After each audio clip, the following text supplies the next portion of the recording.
Well, thank you very much for inviting me again. It's always a pleasure to be here in Seattle. This is it's a very special city. It's very liberal. They're very city left like that. Too short, huh? Let me help you with Okay. Thank you. You can see your notes. Fine. Thank you. So, it's also quite exciting to be the first one of the new series. Unfortunately, my speech is not going to be uplifting. It's actually going to be quite shocking. So I must apologize to begin this new season with such a bad news. This is not a very nice world we live in.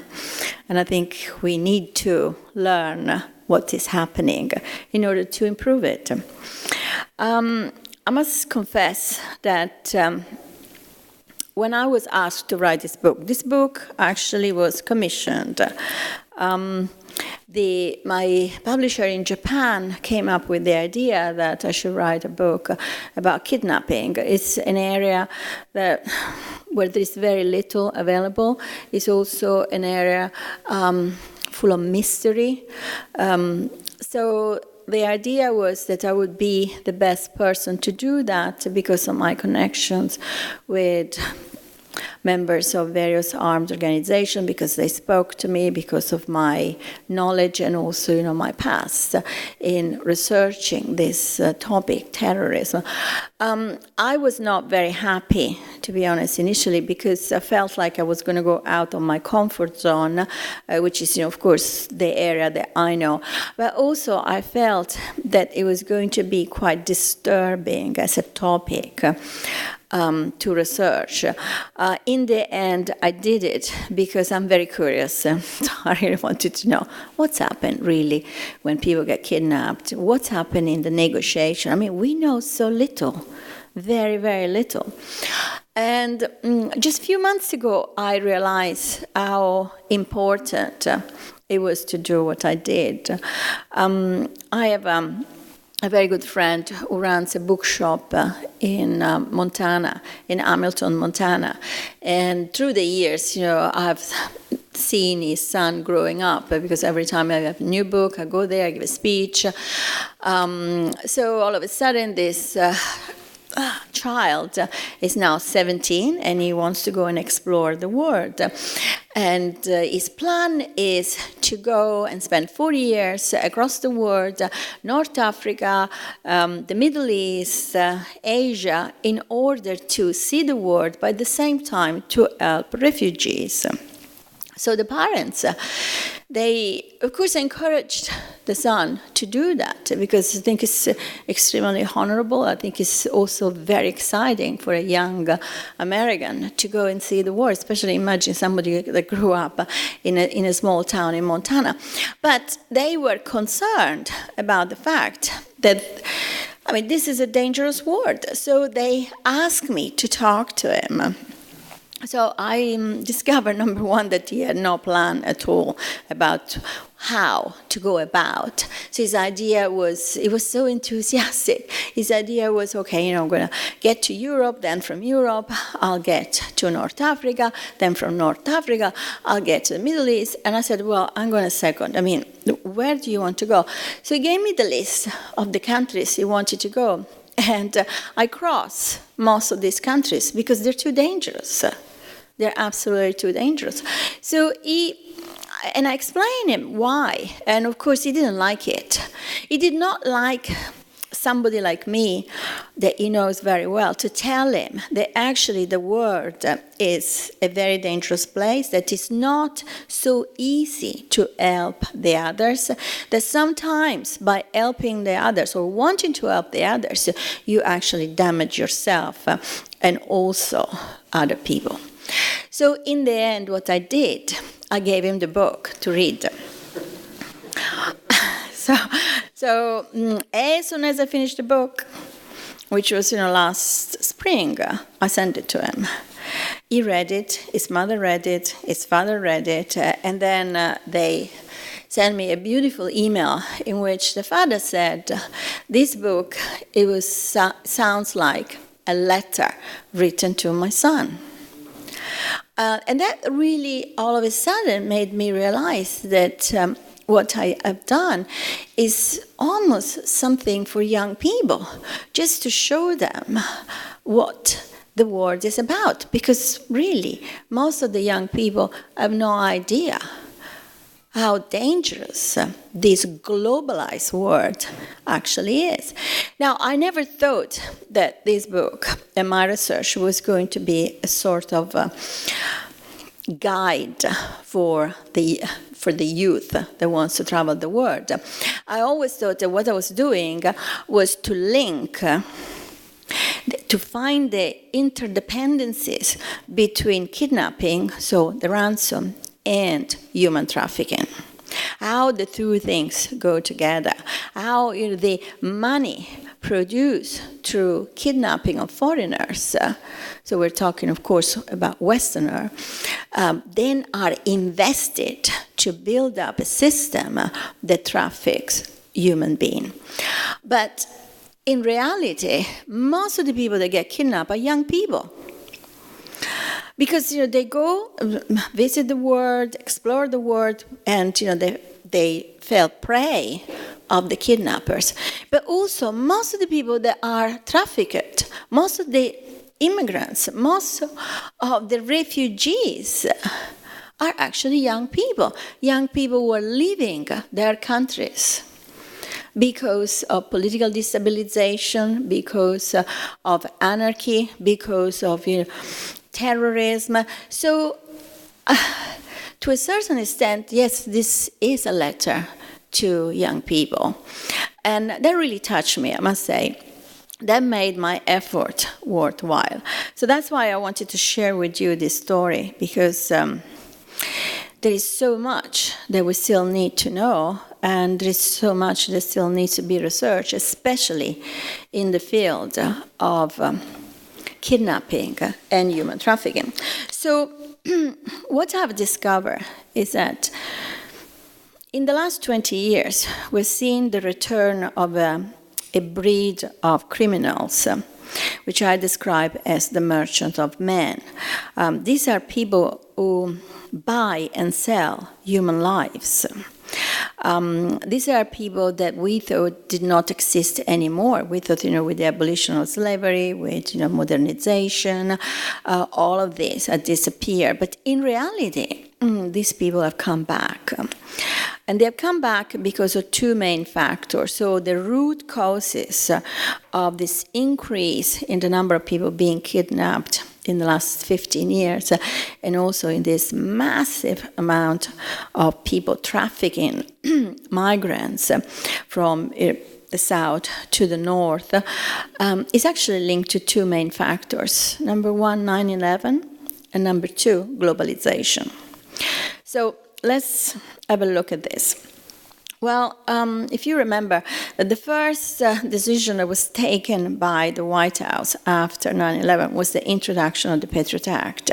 Patriot Act is an anti-money laundering legislation which it disrupted the flows of cocaine, but also money laundering from Latin America predominantly to the US. All of a sudden, US banks were prohibited to doing any business with offshore facilities.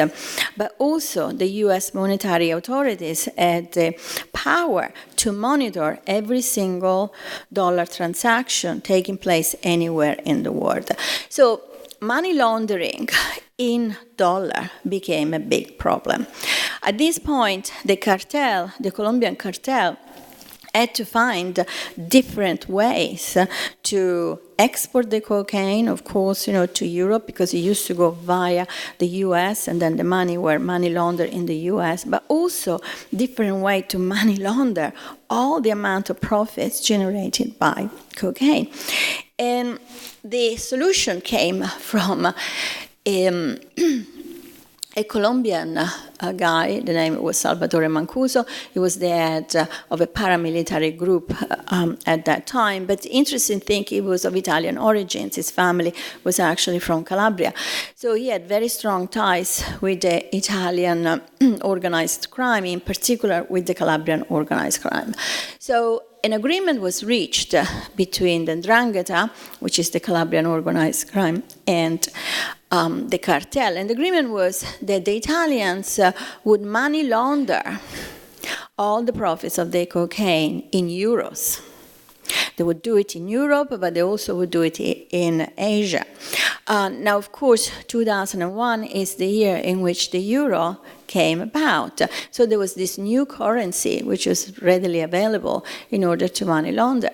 But at the same time, the Italian organized crime asked to handle directly the sale of cocaine in Europe. So a new route was found, and this route went from Colombia to Venezuela. From Venezuela, on small planes, the cocaine would reach West Africa. West Africa, Guinea-Bissau became the most important country because it had a certain kind of infrastructure. For example, it was completely flat. It also had 27 small places where small plane could land. They were left there by the colonizer, the Portuguese. It also was a country in complete destabilization, as many of the West African countries after the end of the Cold War. Most of these countries were bankrolled by the Soviet Union, and with the collapse of the Soviet Union, they plunged into total anarchy. So it was very easy for the cartel to come into this country and basically buy the country, buy the election, and all of that. But then, the problem was, how was the cartel going to take the cocaine from there to Europe? And then they discovered that there were smuggling routes, very, very old smuggling routes that would go from West Africa through the Sahara Desert, through the Sahel, which is the region south of the Sahara and north of Central Africa, all the way to Libya. Mostly they went to Libya, but also to Algeria, so to the Mediterranean coast, the African Mediterranean coast. So this business started by 2002. Interestingly enough, the people that were handling most of this smuggling were former members of jihadist groups, which at the time, of course, were former members of the Mujahideen, people who had fought in the anti-Soviet jihad, together with Osama bin Laden in Afghanistan, who had returned home in the 1990s, and they wanted to bring about another jihad, but of course they had failed. So most of them had ended up, in South Sahara, and they were surviving being smugglers. So they smuggled cigarettes, they smuggled any kind of product they could between North Africa and West Africa. Then all of a sudden the cocaine comes and is big business. So these people start making money, start also recruiting more and more, because all of a sudden the cocaine business became the most important economic source of sustenance for the entire region. Then one day, at the beginning of 2003, one of these jihadists, which we could describe as smuggler jihadists, from Algeria, thought, well, maybe, there is something else we can do in this region. Maybe, smuggling is not the only business we can do.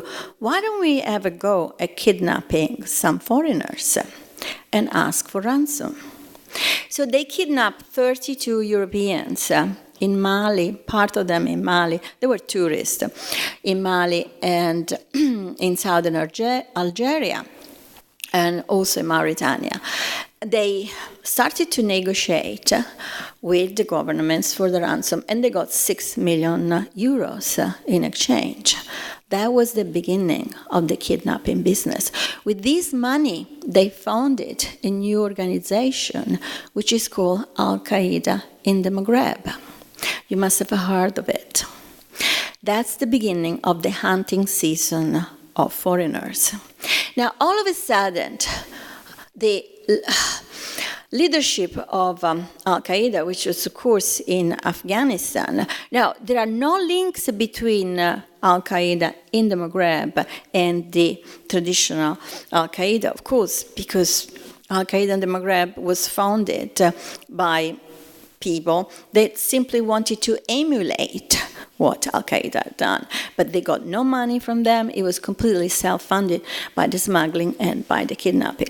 But nevertheless, their success was so incredible that the traditional Al-Qaeda, so we're talking about al-Zawahiri, who at the time was the leader, they were so impressed that they issue a sort of communique to all the members of Al-Qaeda, to all the jihadists who follow them, saying, look, why don't we all do the same thing?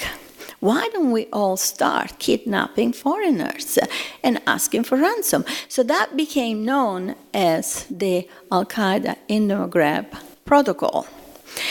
And you can see that through the years from 2003 onwards, the number of people that are being kidnapped has increased exponentially. And most of these people were kidnapped by jihadists. Now, these jihadists, in reality, are not, I wouldn't describe them only as jihadists. I think these people can be described as sort of criminal jihadists, meaning they pretend to be part of an organization like, of course, Al-Qaeda, but in reality, what they do, they commit crimes in order to make money. So they're much closer to the model of organized crime, I would say, that they are at the model of of the jihadists. It was very easy from 2003, I would say, in the Sahel until 2008, even 2010. It was fairly easy for them to kidnap people because people did not know that those areas were dangerous. And this is why I said at the beginning of this talk that we need to know more. Because the idea that maintaining silence around kidnapping is the best way to save people, is the best way also to bring people back home, is actually completely wrong. Keeping all of that in silence, so without talking about the danger that people may run in going to a certain place, we're actually producing more and more praise for the kidnappers. So people went on holidays in Mauritania, trekking in Mauritania, and they were kidnapped. People went to concerts in Mali, and they were kidnapped. And this went on and on for several years. Then all of a sudden, aid workers started to be kidnapped. Now, the more countries pay ransom, the richer these groups became. The more they could recruit, so the larger their group became.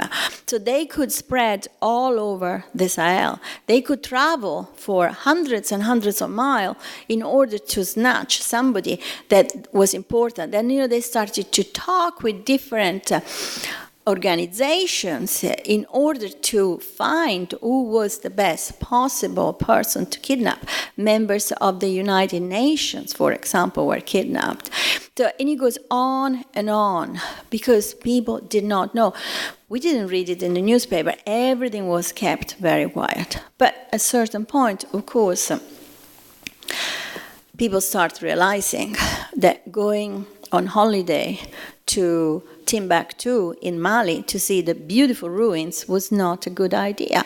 So all of a sudden the number of people that potentially could be kidnapped started to go down. So these organizations started to look at different ways to still make money out of people. They had the infrastructure, let's not forget, they had the big infrastructure of smuggling. They also had a big infrastructure of camps where they kept the hostages. And then all of a sudden they looked at this flow of migrants, which was starting to become quite serious. Now, of course, the cocaine produced also an acceleration in the process of destabilization of Western Africa. So more people started to leave from Chad, from Mali, from all of those countries where they could not survive. And where did they go? They wanted to go to Europe. So they had to traverse the same area. They had to travel along the same routes where the cocaine was traveling. Then all of a sudden there were two different systems. One system was for the cocaine, so they used the newest vehicles to carry the cocaine, and then they used the old one, to carry the people. And the criminal jihadists started to run that business. And this business became very soon more profitable than the business of kidnapping, but also of the business of cocaine. And I'll tell you why. Because in the business of cocaine, they only carried the cocaine. They did not own the cocaine. So the cartel was pocketing most of the money. In the business of trafficking people, they actually controlled everything. So their profits were much higher than smuggling cocaine. It's extremely interesting to see how they shift from smuggling to trafficking people. Now, one interesting thing that happened at that time also was there was an agreement between the Italian government, at the time was, of course, Berlusconi government, and Gaddafi, because these migrants kept arriving to the southern coast of Italy, and of course, Italy didn't know how to handle it. Gaddafi and Berlusconi made an agreement that Berlusconi would help Gaddafi financially. So a lot of money were actually given to Gaddafi, including also whatever he needed, for example, radars to control the crossing from the south of the Sahara into Libya of vehicles carrying the migrants. But the agreement was that the migrants would be stopped in Libya. So the migrants were kept in a sort of modern gulag, horrible, absolutely horrible place, and they were kidnapped inside Libya time and time and time again. And the families had to pay each time more and more money for them to be free, just to be free for a little bit, to be then re-kidnapped by the traffickers and by Gaddafi regime. Now, of course, the Italians knew that. So this is very bleak. That's the Sahel, West Africa. East Africa, more or less the same story. Piracy. You remember all, when the So piracy is a little bit different, though. It's a little bit more sophisticated, because in the case of piracy is more expensive. I mean, you need to, number one, you have to have people that know how to navigate the sea. So you have to have sailors. Number two, you have to have ships, which cost money. So the structure of piracy, although it's similar to the Al-Qaeda and the Maghreb protocol, is a little bit more complicated. So there's always a group of investors, very rich investors. Generally, they come from the diaspora. And these investors are the ones who actually put the capital up front in order to get the group of pirates, but also, to get the ships. Then the investors will pocket between 60 to 75, depending on the situation, of the profits of the hijacking and also of the kidnapping of the crew. In the period between the hijacking and the payment of the ransom, the pirates get into debt within the local community. So if you look at this, it's very similar to how modern financial capitalism works. You leverage. You use the leverage in order to make money. So you borrow from the investors, and the investors have this high return. Then the rest you borrow from the local communities, sometimes a very high interest rate. Then when the ransom comes, the money are divided immediately. So one part goes to the investors, one part goes to repay the local community, and whatever is left over is divided among the pirates. Now you can see that this is a system that involves the participation of the community. So all of a sudden, piracy became the number one resource for the sustenance of the economy of Somalia. As in the case of smuggling and also trafficking in the Sahel, this was the only way that the local population could survive. So they did not look at piracy or at smuggling cocaine or trafficking in the Sahel as a crime. They actually look it as a blessing because it gave them enough to survive. This is what's happening in highly, highly destabilized areas. This is how criminality actually becomes the source of life and also the accepted source of life. Same story happened, of course, in Somalia, that all of a sudden the various cargo that were traveling along the Red Sea and in front of the coast of Somalia, they started to travel with armed guards. They also had escort, with armed escorts. So all of a sudden, piracy was not as profitable. So piracy was booming really from 2011 until 2014. 2014, the number of hijacking went down tremendously. So the pirates ended up doing exactly the same thing of the criminal jihadists in the Sahel. They just looked around for another business where, of course, there was focus on human beings. And that business was trafficking people from East Africa to the Gulf, to the rich countries of the Gulf. So we're talking about Kuwait, Qatar, but also Saudi Arabia. Most of that business was done crossing from a region called Puntland, which is, the tip, let's say, of at the end of the Red Sea, so it's the tip of the Horn of Africa, into Yemen, and the distance was, very, very close. So that's what they did from 2014 until, of course, the war in Yemen started, and then from then they started to go around. So they will go now to Oman. So it's the same story.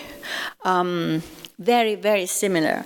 So most of the time, these people, they're trafficked, they get kidnapped.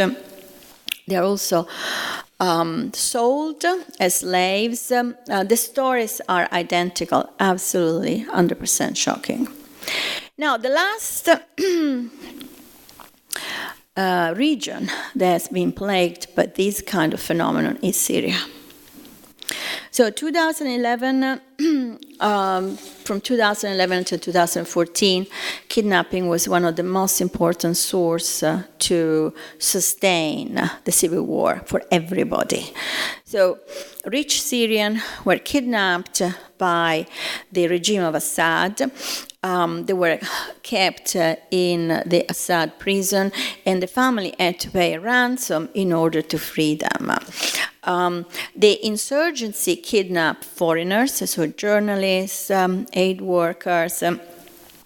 Most of the time, the journalists were kidnapped by the people that took them inside Syria.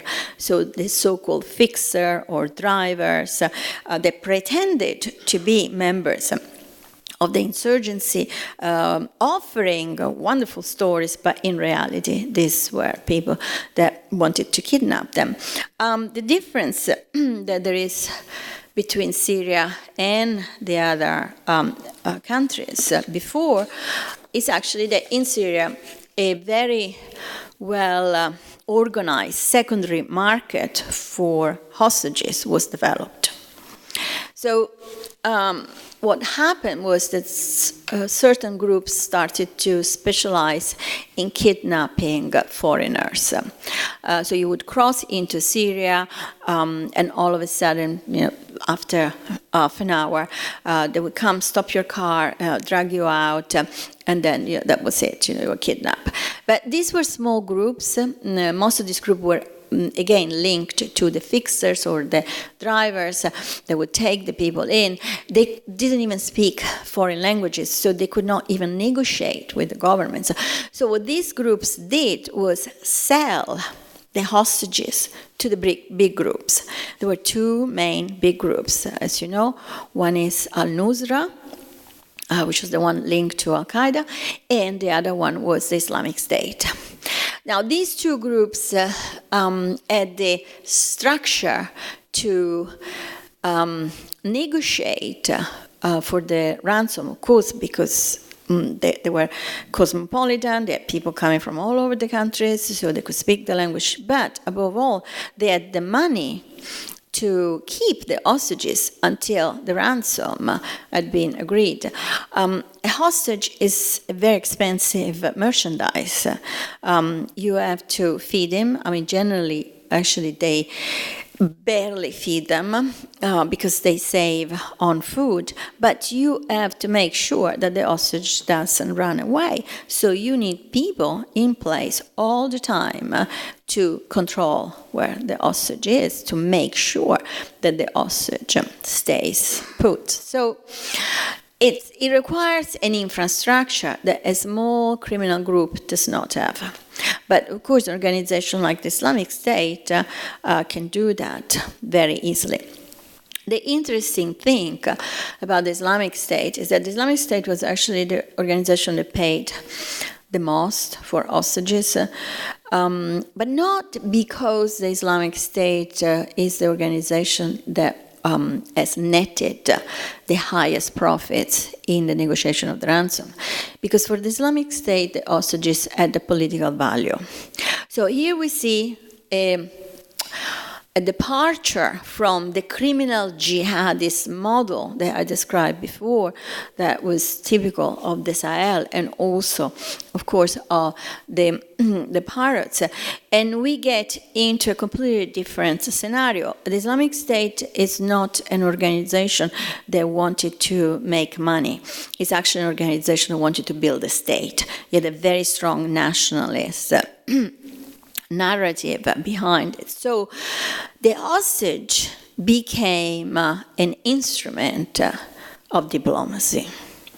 Of the 25 Western hostages, very few were actually beheaded. Most of the others were exchanged.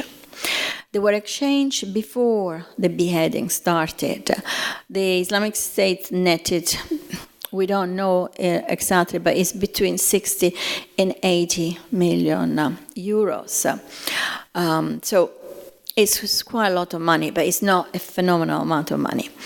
The people that were beheaded were worth more dead than alive. And that is a key issue because we have never seen it before. That's the first time that kidnapping actually consider the hostage more valuable dead than alive. It doesn't make sense, doesn't it? But it does in the case of the Islamic State. Now, why were those people beheaded? Well, there are several reasons. I mean, the first reason for sure is the propaganda. The beheading of James Foley was an incredibly powerful propaganda tool for the Islamic State among the people in the world that were sympathizers. It made it look so powerful. I mean, I would say that it's almost as close as the propaganda caused by 9/11. I mean, it was a phenomenal event. It went viral in no time at all. And of course, nobody was prepared for that. So everybody kept, sending that thing over and over again. doing exactly what they wanted us to do. So propaganda number one. I mean, the other thing is that, of course, the Islamic State wanted to lure the US into that conflict, because that was the best thing that ever happened to them. You know, here we are. The West is bombing us yet again. You know, the West is the enemy, and we are the protector of the people. So the death, that terrible, gruesome death of those hostages was one of the reasons, I would say, was the most important reason why the White House changed its mind and decided to start this grand coalition. So they lured us into that conflict. In the case of the Japanese hostages, also extremely interesting what happened. I mean, in reality, Japan was not considered like the US. They were negotiating for the release of the hostages. Then all of a sudden, the Japanese prime minister, went to Cairo. He gave a speech, and in that speech, he hinted that he wanted to convince the Japanese to change Article 9 of the Constitution of Japan, which is the one that prevents Japan for taking any military action unless it's under direct threat. So it's always only for self-defense. So that changed completely, totally, the attitude that the Islamic State had towards the Japanese. They stopped the negotiation, and the Japanese became, like the American, instrument of diplomacy. They were beheaded, and of course, the Constitution, there was no even the debate anymore about the changing of Constitution, of the Article 9 of the Constitution of the Japanese. Article 9 of the Japanese Constitution. So you see, the Islamic State got inside our countries, it influenced the public opinion, and achieved what it wanted to achieve. So that's why those hostages were better dead than alive. Well, so of course, after the summer of 2014, and the Japanese were beheaded in January 2015. Journalists stopped going. Even the freelancers didn't go. All of these guys, of course, were all freelancers. And all of a sudden, those groups that were supplying hostages to the bigger group, they were in trouble. So they did exactly the same thing that the groups before them did. They started to traffic people. Now, the bombing campaign caused a massive disruption of people. All of a sudden, from all over Syria, people were trying to flee. Last year, in 2015, over 1 million people reached Europe. And this is the official figure, so we don't even know how many more actually have crossed. So it was a great business. Here you are. I'm trafficking people now. I'm not kidnapping anybody. I have the cars, I have, the vehicles, I have the infrastructure, and of course, I have the connections. That's key, the connection. The jihadis in the Sahel had very good connection with Gaddafi and his regime, so they could do the trafficking. These guys had very good connection with the Islamic State. So how did they traffic the people in 2015? They trafficked the people through the caliphate.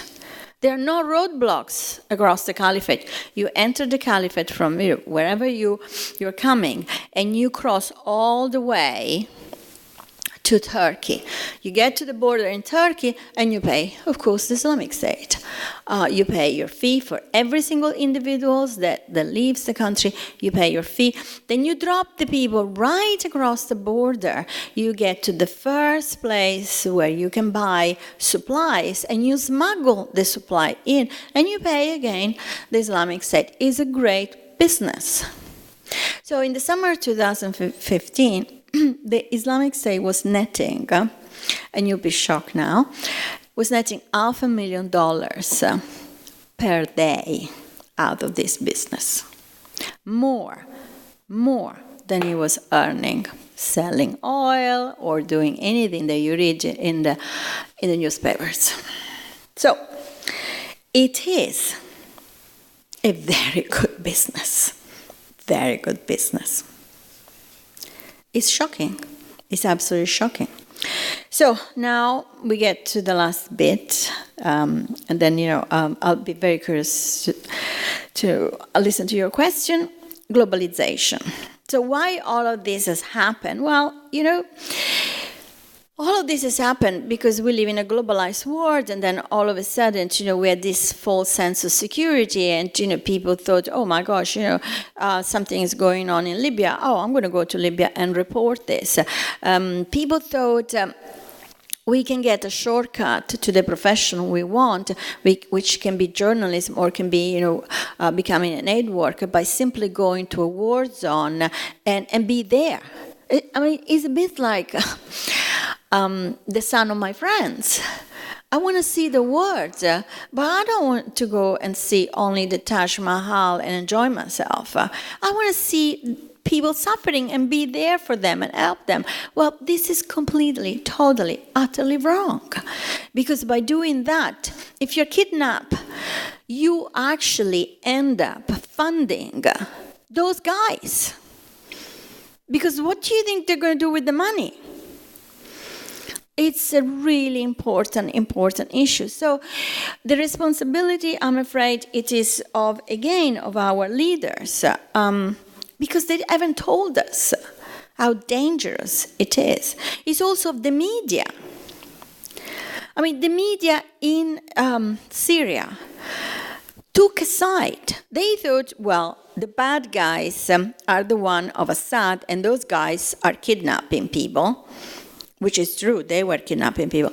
The good guys are the insurgent, the insurgency, and of course, we are with them, so to be nice to them, because, we go there, to help them so that the world will know how bad Assad is. Big mistake.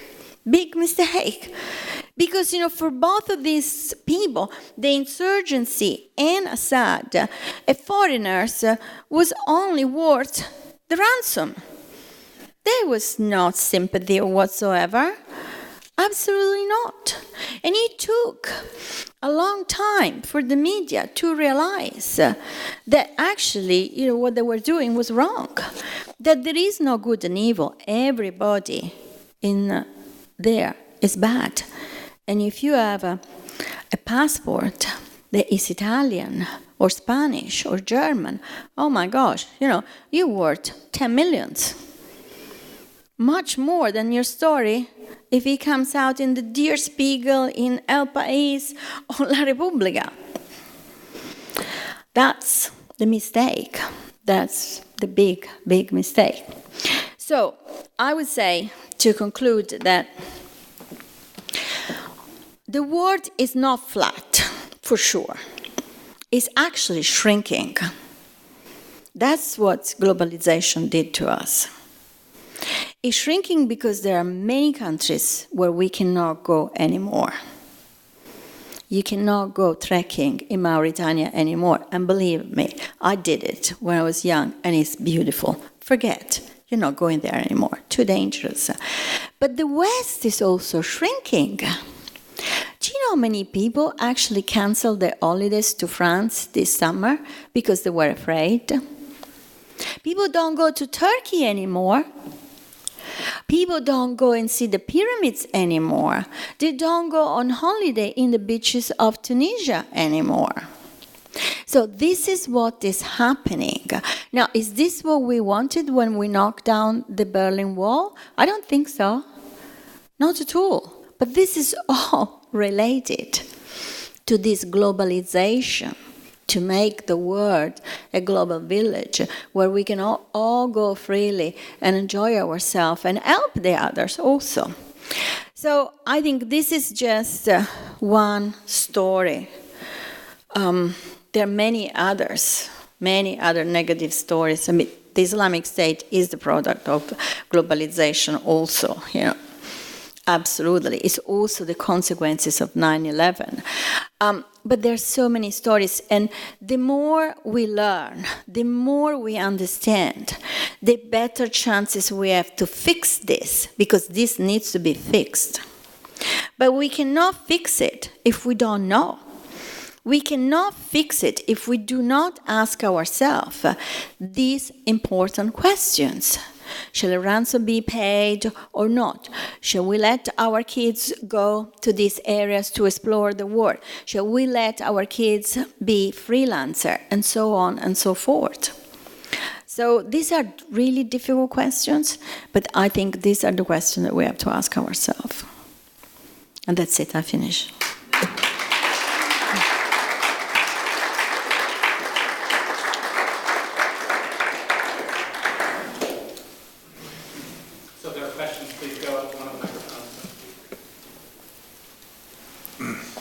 So what really fascinates me about you is that, you follow how the money goes around.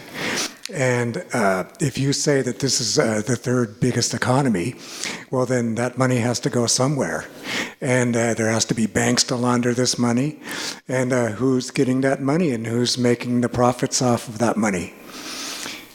Well, this is a very important question, because I'm talking about vast areas of the world.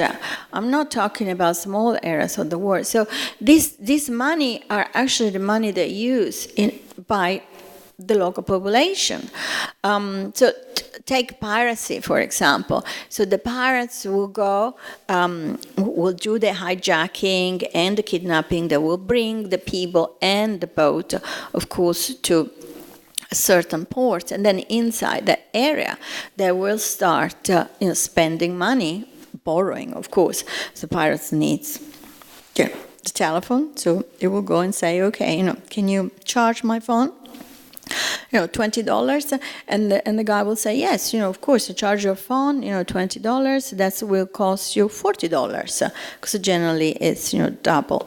Then you will go and buy some food, then you will buy whatever. So the entire economy is based upon the payment of the ransom. Then the ransom comes, and there are people who do this professionally. So there are accountants that keep a record of all the money that get borrowed, and then they go around and say, okay, you owe this individual this amount of money, you owe this individual this amount of money, and that's it. So that's Somalia for you. But the Sahel, exactly the same story.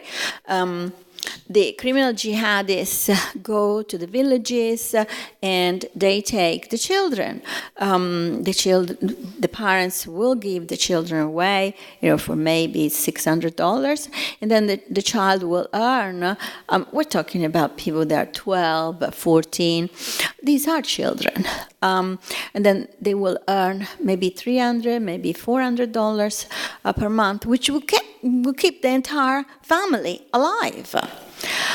This is how it works. So, because these are areas totally destabilized. These are failed states. Somalia is not the only failed state. There's massive corruption also in these countries. So a lot of people have to leave because there is no possibility. This is West Africa, East Africa.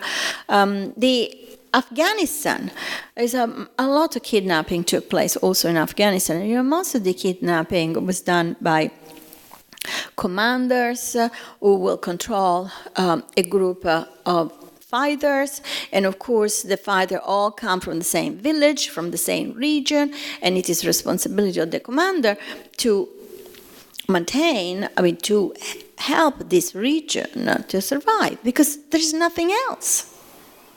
They don't produce anything, they don't trade anything. These are war zones.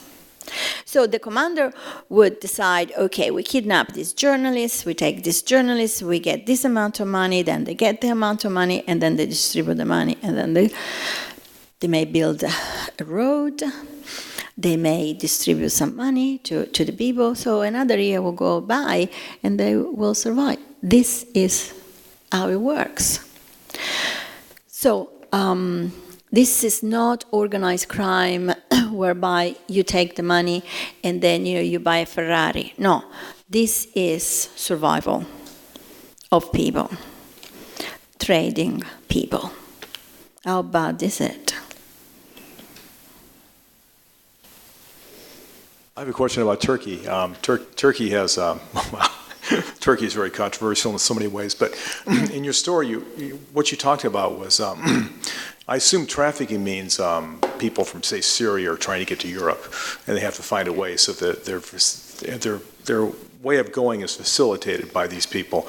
And you mentioned ISIS getting them to the Turkey-Syria border, for example, and then getting across the border. Do the traffickers have a way of getting them through Turkey? So they can then go off to Greece, etc.?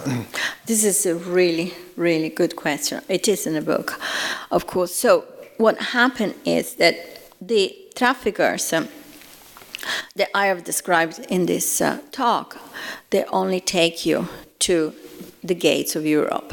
So either they take you to the south of Italy, or they take you to the shores of Greece, or they take you to Turkey if you come from Syria. Also Bangladesh, all the Asians go via Syria, by the way. So then you get there and it starts a new system, completely different, whereby you have to find the local trafficker. So everything is broken down, everything is decentralized and deconstructed, meaning somebody will take you from the border of Turkey and Syria to Istanbul.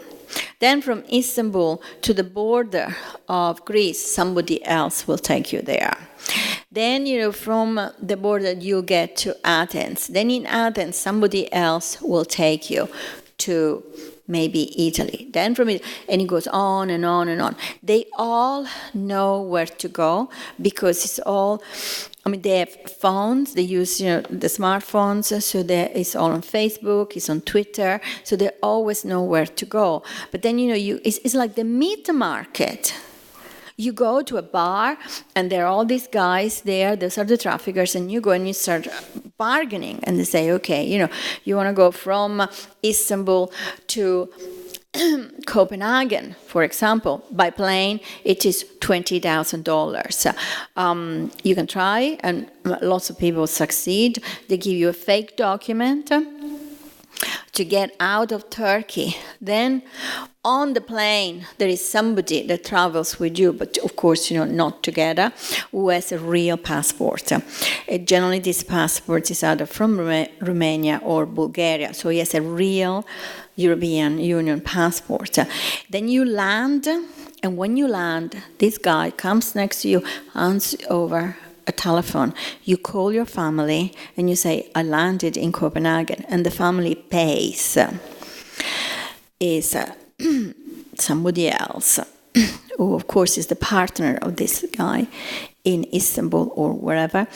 And as soon as they pay, you get handed over the real passport. Then the guy tells you, you go through, if they discover that there is no you ask for political asylum right here. If you go through somebody else on the other side, as soon as you come out of the luggage, of custom, whatever, will ask you for the passport.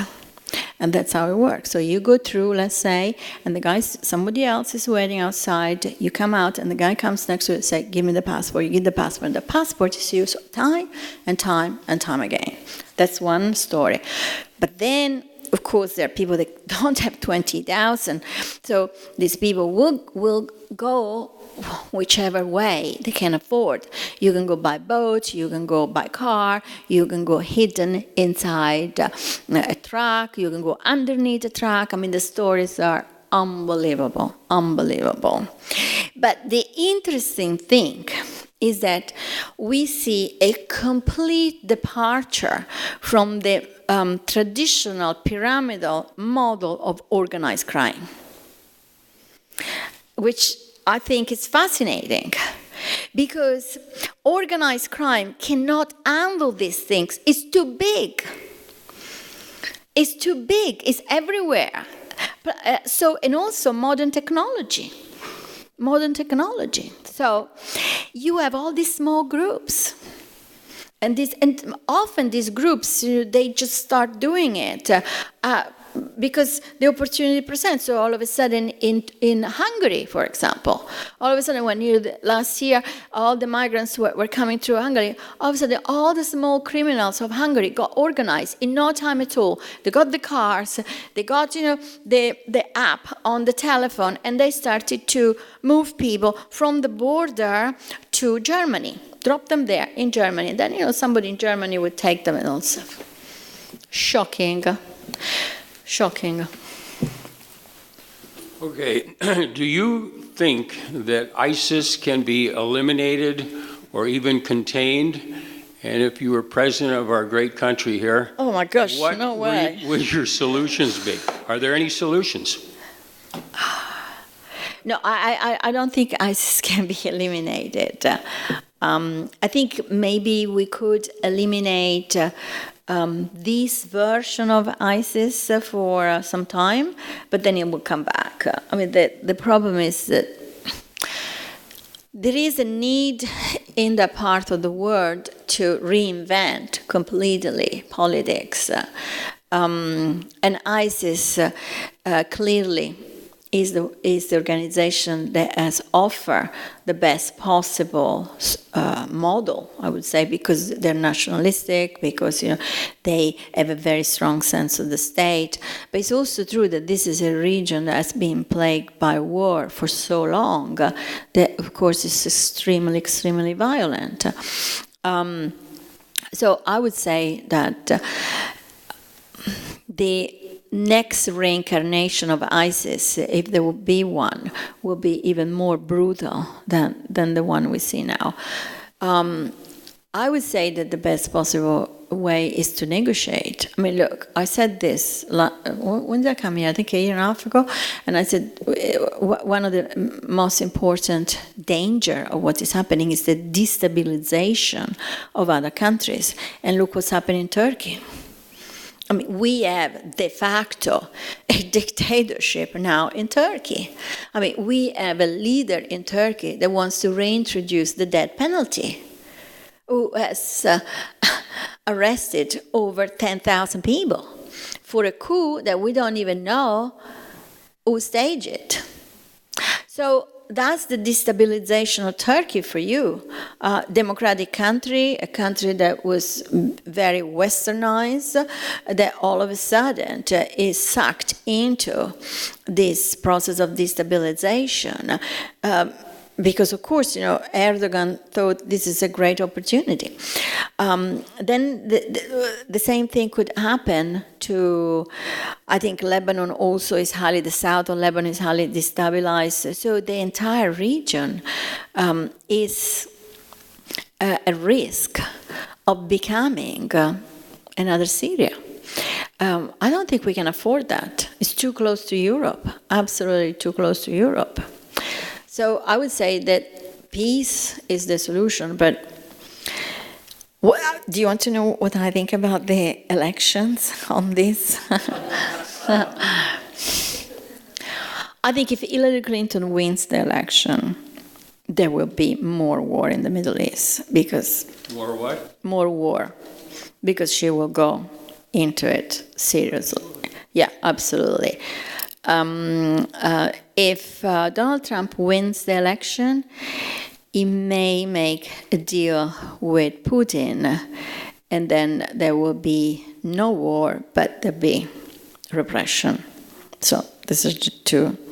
None of this is going to be good.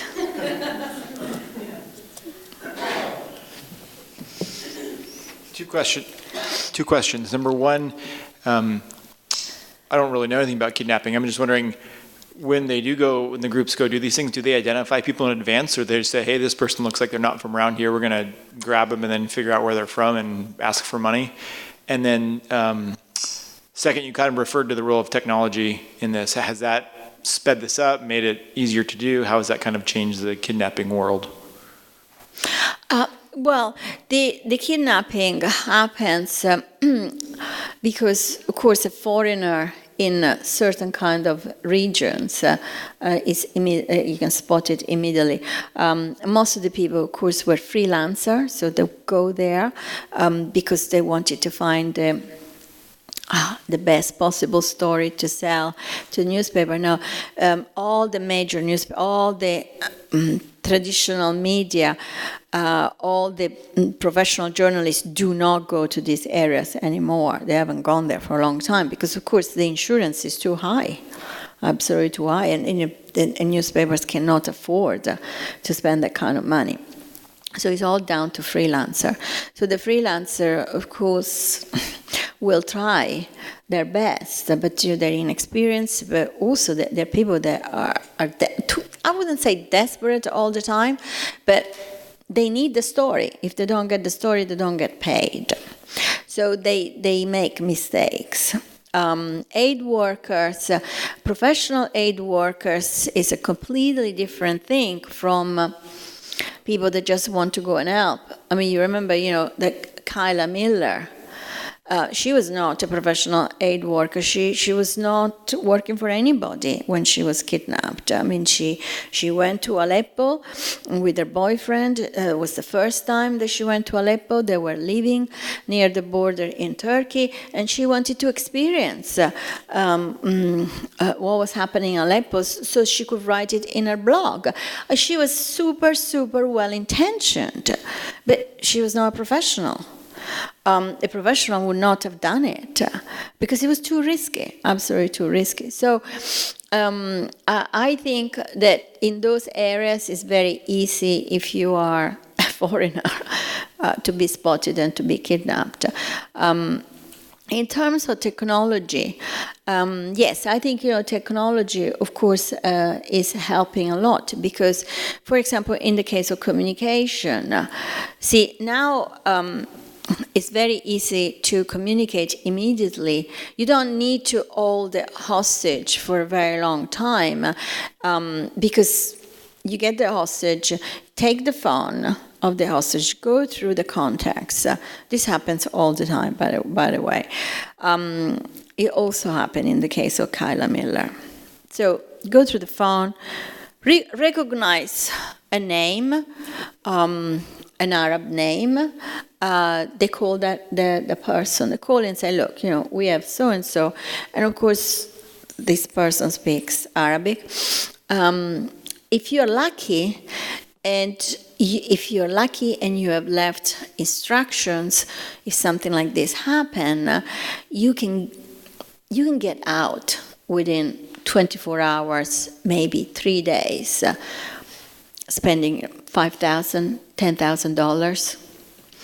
But you need to know what you have to do. Because those guys will take the money, no problem. But most of the time this doesn't happen because they call somebody, somebody then gets in touch with the authorities of the country. The authorities of the country sit on this for a long time because they have to decide who is in charge, how we're going to do. We have to talk to the family. And sometimes there are so many people kidnapped. The Italians in 2011, there are 19 people kidnapped simultaneously, almost in a few months. So they didn't have the staff to process all of this. But in general, I would say 99% of the cases, governments, the government strategy is take time, let's see, let's wait, and that is when things go wrong. Because then, of course, the group does not want to hold the hostage, then people start getting angry, then people start beating up the hostages, they start raping the women, because, believe me, it happens all the time. And then, in the end, they decide to sell it to somebody else, bigger. And that somebody else, of course, has the structure, the infrastructure to keep the hostage, and that's it, that's done. So that's why what they say in a kidnapping is called the golden hour. Those are the few hours and few days right after the kidnapping. If you can get them out, or you can find where they are within those hours, that's great. Then you are for the long haul. So do you think paying is the easiest way to get somebody out? Sorry? Is paying the ransom the easiest way to get somebody out? No, I don't think so. I don't think that paying the, I mean, you know, I think paying the ransom is... There was a woman called Amanda Lindholm. She wrote a very interesting book. I think it's called The House in the Sky. And she was kidnapped in Somalia. And she was there for almost 2 years. She's Canadian. And she said, if you keep feeding the bears keep coming for more food. And I think that really summarizes very much what it's all about. The problem is that it's sufficient that one person feeds the bears. You can have the entire camp not feeding the bear, but one person feeding the bear, and the bears will keep coming. So how do you, it's a bit like terrorism, it's the same story. How do you get global governance? How do you get people to be united, a total front, united in the fight against terrorism, in the fight against the kidnappers? As long as you have one government, that will go. Families is a different thing. Families is a different thing. I mean, it's normal.